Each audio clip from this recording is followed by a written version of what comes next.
परळी वैजनाथ येथे निळ्या वादळाची लहर एससी उपवर्गीकरण विरोधी संघर्ष समितीच्या वतीने महामोर्चा काढण्यात आला। या मोर्चात सर्व दलित समाज भीमसैनिक हजारोंच्या संख्येने सहभाग घेतला। घोषणा व नारेबाजी करून सरकार विरोधात घोषणा दिल्या। या मोर्चात प्रमुख पाहुणे सर सेनानी अण्णाराव आंबेडकर व धर्मगुरू उपस्थित होते।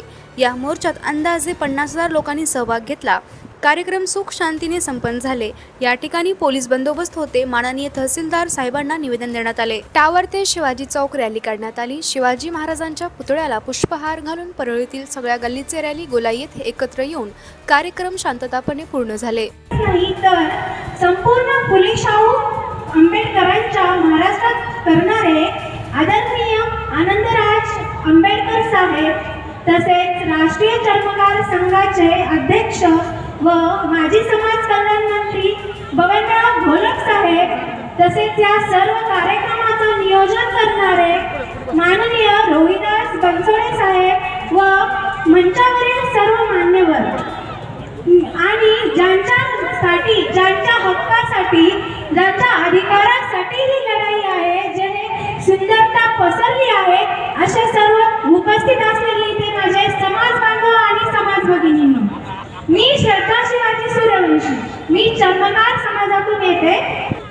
डॉक्टर बाबासाहेब आंबेडकरांच्या वाघ आणि वाघिणी ज्या सगळे रस्त्यावरती उतरले, या इकडच्या अर्ध्या चड्डींची अर्धी चड्डी सुद्धा निघाली असेल,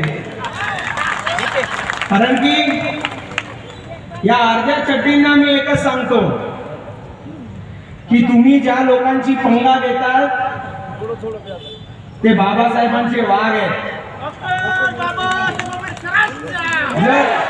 जरांना कापले, आमच्या एका बापाने अख्ख्या मनुवादांना संपवले आणि आज आम्ही इकडे लाखो करोडो तुम्हाला अर्ध्या चड्डी काढून इकडनं गुजरातमध्ये पाठवून द्यायशिवाय राहणार नाही। मी आपल्या सर्वांना सांगतो, आपल्या सर्वांना एक व्हायची आज वेळ आलेली आहे। 59च्या 59 जाती आज एकत्र आल्या आहेत। बाबासाहेबांनंतर ही पहिलीच वेळ असेल की आज 59च्या 59 जाती एकत्र आल्या आहेत। मी हीच एकता तुम्हाला इलेक्शन पर्यंत आपल्याला सर्वांना टिकवायची आहे। आज फुले शाहू आंबेडकरांचा महाराष्ट्र कुठे नेऊन ठेवला या मनुवाद्यांना विचारा।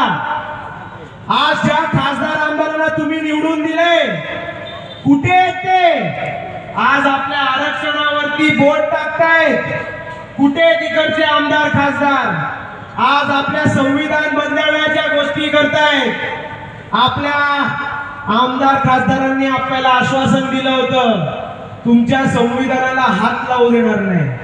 आज तेच खासदार आणि आमदार त्यांच्या खिशात बसून राहिले। मी तुम्हा सर्वांना एवढं सांगतो की आज हा काय आपल्या बौद्ध समाजाचा एकट्याचा लढा नाहीये। आज आपल्या सर्व 59 जातींना एकत्र होऊन लढायचं आहे, कारण की आपण काय ऐरेगेरे लोक नाही आहोत। आपण सर्व तुफानातले दिवे आहोत, तुफानातले दिवे। आपल्या बाबासाहेबांनी आपल्यासाठी एवढं काय काय करून गेले की आज जर बाबासाहेबांसाठी रक्त सुद्धा व्हावं लागलं तर आम्ही बाबासाहेबांसाठी रक्त सुद्धा व्हावं।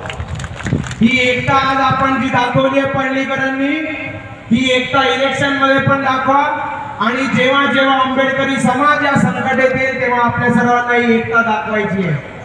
मी माझा उरलेला वेळ आपल्या 2 मान्यवरांना देतो आणि तुमच्या सर्वांचे आभार मानतो आणि इकडच्या पळणीच्या ज्या ज्या कार्यकर्त्यांनी भीमसैनिकांनी आणि सर्वांनी मेहनत घेतली हा कार्यक्रम यशस्वी करण्याची, हा मोर्चा यशस्वी करण्याची, त्याबद्दल तुमच्या सर्वांचे आभार मानतो आणि इकडेच थांबतो। मुंबईच्या आंदोलनामध्ये तर 100% पाऊस पडत होता आणि एकही माणूस इकडे तिकडे जात नाही।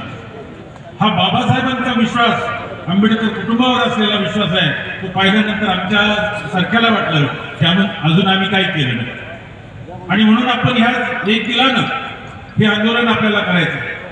खरं म्हणजे या उपवर्गीकरणाची आम्ही कोणीही मागणी केलेली नाही। चर्मकार समाजाने नाही, मातंग समाजाने नाही, बौद्ध समाजाने नाही, या देशामध्ये आपल्याला सरकार किती काय म्हणत असेल तरी तुमची आणि माझी वजनमूठ एकत्र झाली तर सरकारला मला सांगावं असं वाटतं, एक आंबेडकरवादी त्या दिल्लीला बसला, धर्मेंद्रला राजीनामा द्यावा लागला.